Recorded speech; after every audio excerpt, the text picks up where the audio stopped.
Well, thank you very much, Naylene. And for those of you who've heard Dallas talk about the Res Dog Walkers podcast, there was an excellent episode with Dallas and Naylene on there. I really encourage you all to check it out. I'm now pleased to welcome our conference chair, Dallas Smith, back to the stage to moderate our next session. The next session is titled Indigenous Center for Aquatic Health Sciences. Dallas is going to share a bit of information with some panelists about a really innovative partnership that they're working on. So let's welcome our next session up to the stage. Thanks, buddy.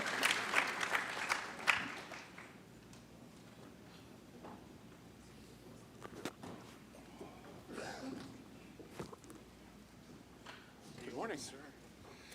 Good morning. How are you, doctor?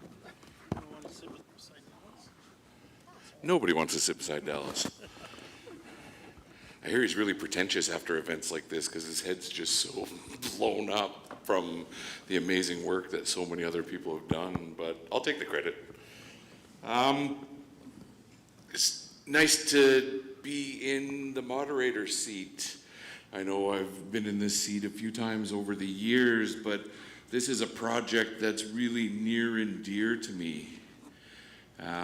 For years, First Nations just got bombarded about science and information, and it was always somebody else's. Whether it was the forest companies in the 90s when consultation started and they had to share forest development plans and 5-year plans and all those sorts of things, or whether it was some of the marine opportunities that we're involved in, there's always just a packet of information that came. And you know, you always sort of just try to accept everything at face value. But as concern around sustainable resource development started to hit some peaks, and as social media came in, and as activism became more of a profession, we had to start to learn how to filter information a little bit. And we realized that wasn't enough because we were always asking for people to share their information, and they shared their information. They shared the information that pertained to what they wanted to talk about in our territories. It wasn't ever anything more, it wasn't anything less, it was just what they wanted to talk about, which is fine because that's all we were sort of asking for. It was new to us. We didn't know how consultation was supposed to work. We were just sort of all trying to figure it out, and I think the good intentions helped us learn on the fly a little bit that we really need to understand data and information and science, and not just to defend a decision or a project or a goal, but to understand how we're going to manage our territories in accordance with the customs and traditions that have sustained our people for over 10,000 years. And I always, you know, sitting for years at the Great Bear Rainforest table with the environmentalists and their science and the forest companies and their science and the province and their science, we just got overwhelmed. And we realized that we had to really look inward to understand what we were looking for so we knew what to ask for. And so a lot of us in our communities involved in land use planning went and did traditional use studies. We talked with our elders. We learned a lot more about our past from a traditional point of view. But it also showed that we're lacking in an understanding of the current ecology and ecosystems around us and how they had been impacted. I won't say devastated because, you know, that's just people worked by the rules that were in front of them. Over the years, the rules have changed based on science and data and shared learnings. And so it always became relevant to some, or cognizant to some of us, that we really need to start doing our own science. And I wasn't even sure what that meant when we said, let's do our own science. Does it mean we just get some money and hire the same scientists that everybody else is using? Or does it mean we learn how to participate in peer review exercises and all those other things that really help justify a scientific position? Because that's science. It goes through processes. It has different people look at it with fresh eyes, with different eyes, maybe with biased eyes that might not be part of the creation of the data set that you're looking at. And so for years we just started saying, how can we do this? And then thankfully I was asked to join a group called the Center for Aquatic Health Science in Campbell River. And it's a small ISO accredited lab that does DNA sampling, it does lice research, it does a lot of the work that we were missing. We saw the finished result of a lot of that work, but we never got to see the process that it went through and the vigor and why independent science is so important. And so we realized that's something we needed. And it didn't matter whether we were protecting something or developing something. We needed to have that missing layer of data. We came and we had the traditional use study that our elders told us about what areas were used for, what they potentially would be used for in the future, what, weather patterns help, solidify those ideas and options. But we were really just missing out on a piece. And so a few of us just started talking like we do with any project. We just started, hey, what's going on? We're short on this. We need to figure this out. And we realized that there is a whole community, the RP bios, I think of all the colleges of people that manage these data are set in place that have criteria and standards. So there's a certain amount of accountability there. And we didn't want to start to create, and I'm just using science a little bit too subjectively right now, but we didn't want to just have something to argue a point for or against what we wanted to see. We really needed to understand what was happening in there. And that's where the concept for the Indigenous Center for Aquatic Health Science really came to vision. And we know other groups are doing it around the province, around the country, around the world, whereas Indigenous groups are starting to work with modern science. But one of the things I've learned over my career is that science is continually, Western science, again, air quotes, is continually catching up to traditional ecological knowledge. And I've used this example before. For years, history teachers, everybody told me the only way my people got here was through a land bridge 10,000 years ago. But radiocarbon dating and scientific criteria and protocol has showed us that we've been here 14,000 years before the last ice age. And so that's what I mean is science is always catching up to where traditional ecological knowledge has left us. But we understood that there needs to be a braiding of that.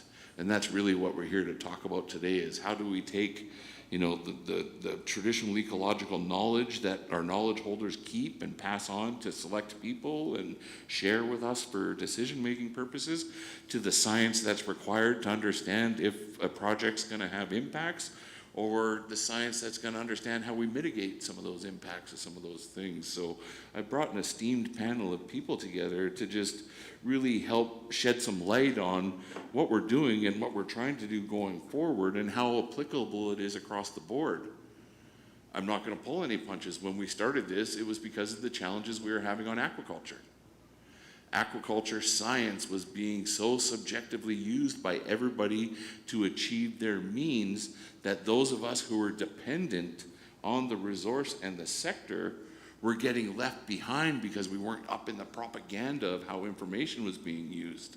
And so we realized that we have to do our own science. We have to have accepted scientific protocol in place, but we have to see it from the start to the finish. So I'm going to ask each of my panel members to just give a quick 30, 45-second introduction, and then we'll just get a bit of a dialogue through some questions going. And then for the questions that I can read, I don't have my glasses, so I'll have to find Logan again. But for the questions that come in on Slido, we'll just take those as they go. So why don't we start on the far end with Linda? Thank you, Dallas, and thank you for inviting me today to be on the panel. My name is Linda Sams, and I'm here as a director of the board. Recently retired last year and got snapped up into this work, which I'm thoroughly enjoying. I'd like to also acknowledge we have another board member here, Chief Roberts from Weewacum First Nation, and Aaron Latham, who's also from Weewacum First Nation, as their Director of Stewardship and Natural Resources. So my other esteemed, as using your word, board members here. So yeah, I look forward to talking today. We're on an exciting journey. I want everybody to really join in our excitement and reach out to us later. We have a booth in the trade show, and we want to really talk to as many people as possible. And I'm sure as we get asked the questions, I'll be able to refer to the speakers yesterday and today, and so many common themes I heard, and it was very heartwarming and validating, because it shows that we probably are on the right track and in our reorganization, the metamorphosis that we're in right now. Thanks, Dallas. Thank you, Linda. Dr. Syed. Yeah. Thank you, Dallas, for the opportunity to join the panel today. It's really honor to be part of this discussion. My name is Ahmed Siah. Over like 20 years as a research scientist, mainly focusing on fish and shellfish diseases, and to understand how that can impact the ecosystem health overall. My main role is basically to translate science research into more practical science, and I'm looking forward for the discussion today. Thank you, Doctor. Mr. Kingzett. Good day. My name is Brian Kingzett. I'm the Executive Director of the BC Salmon Farmers Association and a client of the Center for Aquatic Health Sciences. And relevant in a previous role, I spent 10 years working for Vancouver Island University, helping them develop a research station that some lessons have been learned from in this project. But also in terms of helping sort out that science, you assigned us and Dallas is responsible for this, and many of probably some of my anxiety. And much of your anxiety. Yeah, thank you. Several years ago on this issue of where was the science and challenged us. We as a sector are one of the most highly regulated sectors in Canada. Our farms submit reams of data to the federal government. That data then gets put up on websites.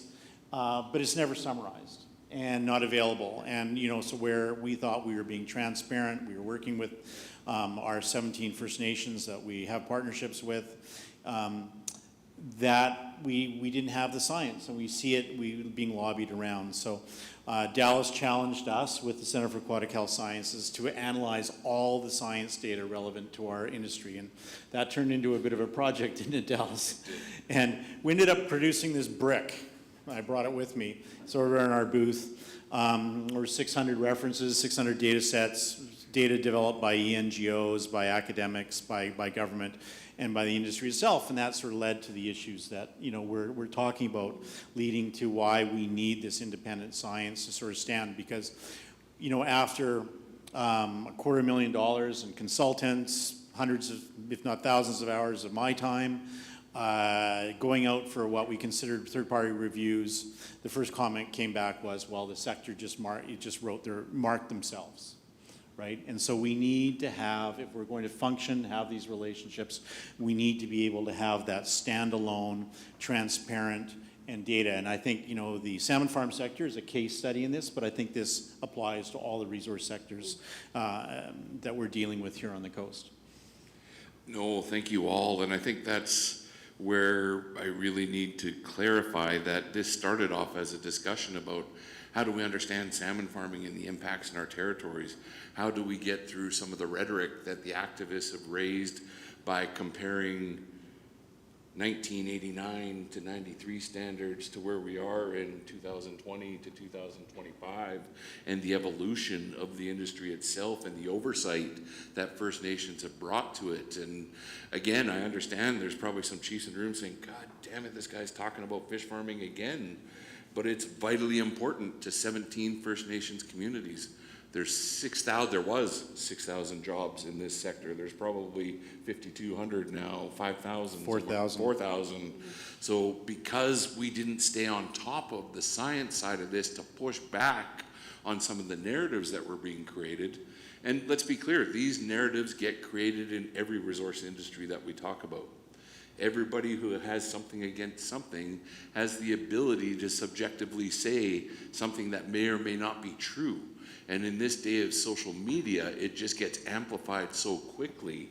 But this showed us that even with regards to things like our grizzly bear viewing lodge, and I don't want to take too much of Chief Roberts' ammunition from his panel later, but we need to do science around bear viewing. We need to do science around understanding what is the impact of actually watching bears on a regular basis. What is it doing to their diet? What is it doing to those things? So we're actually doing fur sampling and all those other things now that we're going to use this laboratory as the opportunity to do it with our own eyes, because it's our venture. It's our opportunity to be the regulator. We need to make sure that we have the science to back up the decisions that we're going to make to either grow the industry, manage the industry, or keep the industry, in special management zones and things like that. But it goes across the array of resource management, even towards protection. There's areas that we've protected in the Great Bear Rainforest that we're doing eDNA sampling to see how successful the conservation's been. Are we starting to see little bacterias and critters coming back that used to be part of those ecosystems? Are we actually seeing a change in the toxicity of some of the sand and gravel and water quality in some of these areas? So while, like I said, this started around trying to find a way to work through the challenges around aquaculture, we realized it was applicable across the spectrum in our territories. So, Brian, just before we get into some of the questions on the side, I mean, you're involved, you're the Executive Director of the BC Salmon Farmers Association. When I met you, I believe you were the head of the BC Shellfish Growers Association, just transitioning into the Vancouver Island University project, which we got to work a little bit together on. So maybe just talk about how vast, the marine ecosystem need is for, a process like this. Well, that's a good question. Well, significant because, as we change the roles and we evolve, and the realm of impact assessments, being responsible not just to regulation, but responsible to the First Nation communities that host any industry, whether it be shellfish culture or kelp culture or finfish, black cod, salmon, or any of the other industries that we're talking about now. We have a higher level of transparency. And in this level of social media and activism, and of course industries that are looking to create jobs and of course have to make a profit, these all things have to be balanced. And we live in a science-based world now. But science, we have, once we start talking about my science versus your science, as trained as a scientist, and my colleagues, can add to, is that science is gray. Science is debate. I put forward a proposal or a hypothesis, we try and prove it, and that changes, and as we get more information, we have to be willing to revisit what we knew. And for industry, that means that we have to be prepared if something comes out and says, you're having an impact that's negative or has exceeded a threshold that we have to be willing to say, okay, do we stop doing that activity? Do we innovate and find a new way to do that? But in this polarized world, I think the first thing I was taught in my third year science ethics course is when you see someone stand up and say, this is absolutely what's happening, you need to reconsider that, because science is never black and white. And that's the first thing. But what we need to do is we need to have people that we hold up that are transparent, that are set aside from that can do that work and provide objective results. And when something comes up or another question comes up, can then go and investigate that. The challenge for us here in what we call soft-funded science, it's not provided by government or academia, which is that you have to support that science, and you have to support the scientists and the capacity, and you have to maintain that, and that becomes the real challenge. And that's where we can see this soft-funded science that pivots up, peaks up for a project, makes a bunch of claims, and then disappears again. And I think one of the things that I hear consistently, and I've heard the last couple of days about First Nations, we had that in a great talk yesterday about the consistency, and we're not here, First Nations being in their stewardship, being here for a long time, and I think that's a great sort of segue to my colleagues so that I can stop talking. Thank you. Thank you. Linda, just some thoughts on that? And I notice you guys are all looking at the panel, so I appreciate how you've been putting some of the current question in to try and mesh with some of the other ones. But. Well, I think, let me talk a bit about our evolution as a facility, because I think it will answer some of the questions just through how we're structuring ourselves. So The BC Centre for Aquatic Health Sciences has been around for 20 years. It's a not-for-profit organization that is self-sustaining through providing support services, lab services, research services, and doing primary research through funding. So it has always been objectively run and has much broader client base than any one sector, although due to our location in Campbell River, obviously the aquaculture sector was a big client of ours for many years, but not the only one. We also focus on conservation and primary research and food safety and water quality. And I will turn that over to Ahmed. He will talk more about that. But what I want to talk about is what we've done in the last year and a half. So we, in the context of seeing changes with First Nations leadership and governance around economic self-determination, conservation, and stewardship, we have morphed or consciously chosen to move along a path of being Indigenous governed. And at this point, over 50% of our board members are representing an Indigenous First Nation, or a First Nation, I should say, or our First Nation leadership themselves. And that has been key to restructuring ourselves in a way that we can be objective. We do have processes in place through our certifications for our tests and our data that can certainly back up our objectivity. But it's important that all of these things are entered into an open with an open mind. And every territory and every nation will be different, and they'll have different needs and different requirements. And I saw an interesting question on here about consent. It's not in front of me right now, but that'll be different by nation. And how the nation is involved from the scientific perspective or traditional knowledges, again, will be unique to them. But our goals and our new strategic plan, which supported our vision and mission that you saw go up on the screen earlier, one of our focuses is pursuing scientific excellence and innovation through the incorporation of Indigenous knowledges. One of our goals is to increase our conservation work, and one of our strong pillars is to support economic self-determination in the nations that we are working with now, but our doors are open to all. And I saw another question in there about environmental advocacy groups using traditional knowledge and science. Are they welcome? Yes, you are welcome to walk through our doors, and we would more than welcome that. And I think that is the kind of work that we need to do. Again, we need to be objective and non-biased, and we had days and days of meetings while we worked on our strategic plan and what we felt our purpose would be going forward, and definitely defending and supporting that, and the good reputation we have around that was of utmost importance to everybody involved in those conversations, stakeholders, staff, and of course our board leadership. Dr. Siah? Yeah. I would like to add that the Center for Aquatic Health Sciences is an independent facility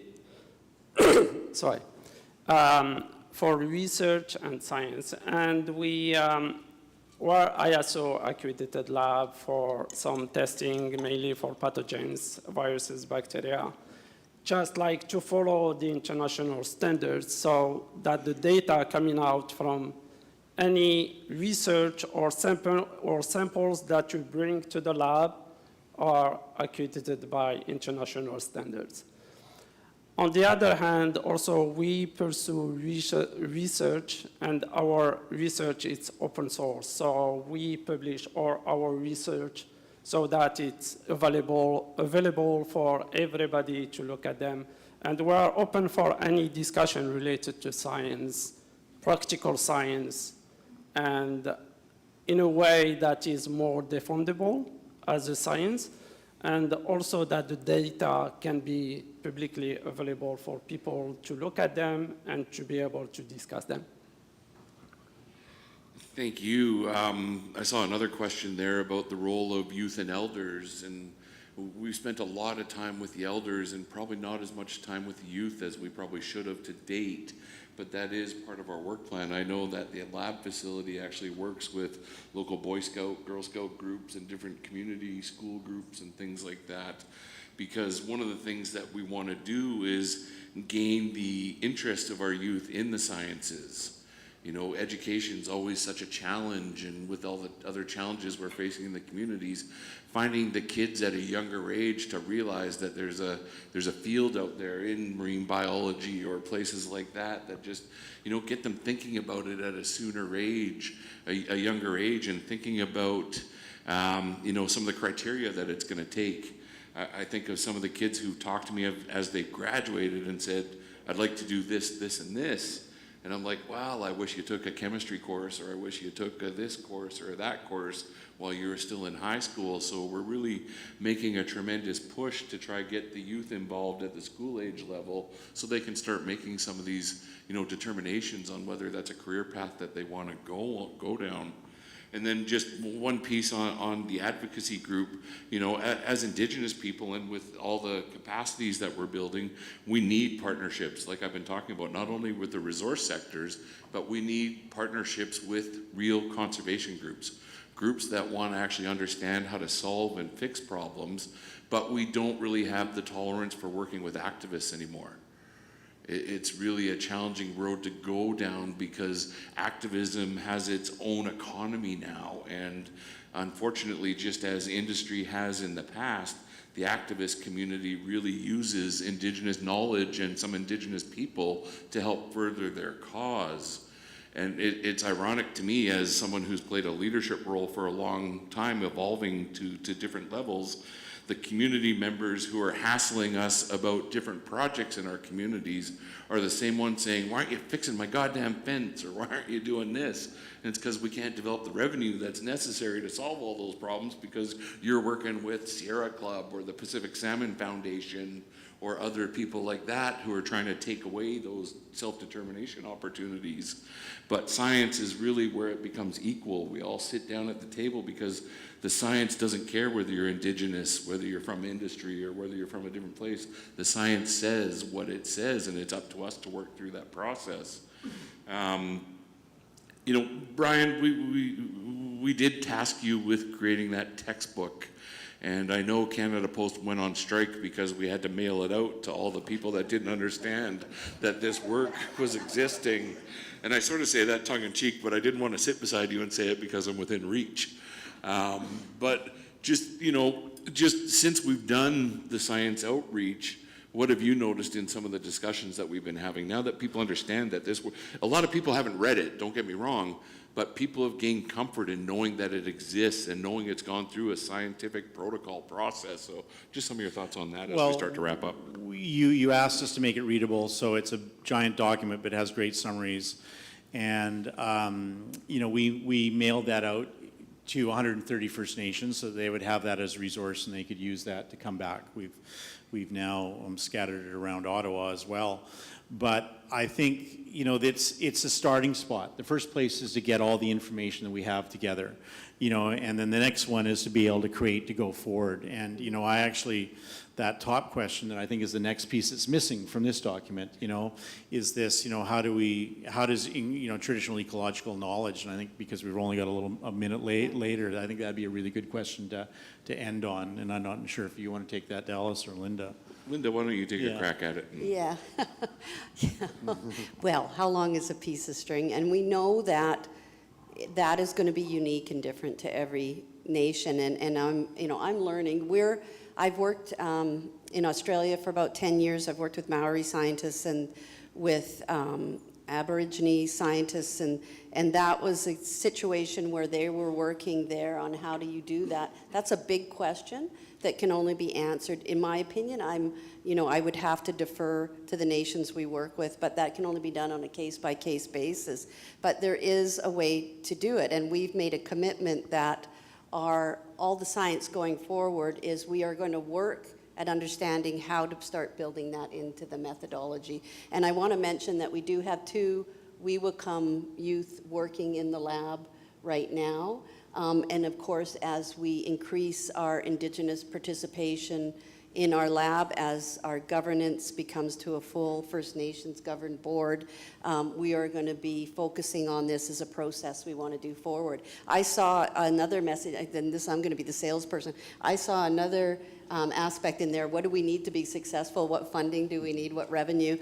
I would love for the BC Centre for Aquatic Sciences, which is now becoming the Indigenous Centre for Aquatic Health Sciences, to be able to host an international workshop on best practice on that very question, and how we could bring scientists from around the world nationally and from BC and First Nations and resource sector, whoever's participating in developing those frameworks around policy and methodology to actually learn what is being done in that space, so we can start to adopt best practice, get fresh ideas, and understand to do it. There was a couple things I heard, I just want to say this really quick, over the last 2 days that just resonated with me and the discussions we've been having, the work on cumulative impacts, data sovereignty. That's something we're very involved in. It's a core piece in our strategy too, how we manage that going forward and understand how to develop it, and data as a trusted resource. I think it was, it was Chief Nelson who talked about that, trusted information for decision making. That is really core at what we're doing in the services we want to provide for the nations that we're working with, our local communities. We are place-based. We're in a more rural coastal area. It is wonderful that people can walk through our doors and we can discuss what needs are, what we can do to support. We can work with local conservation organizations.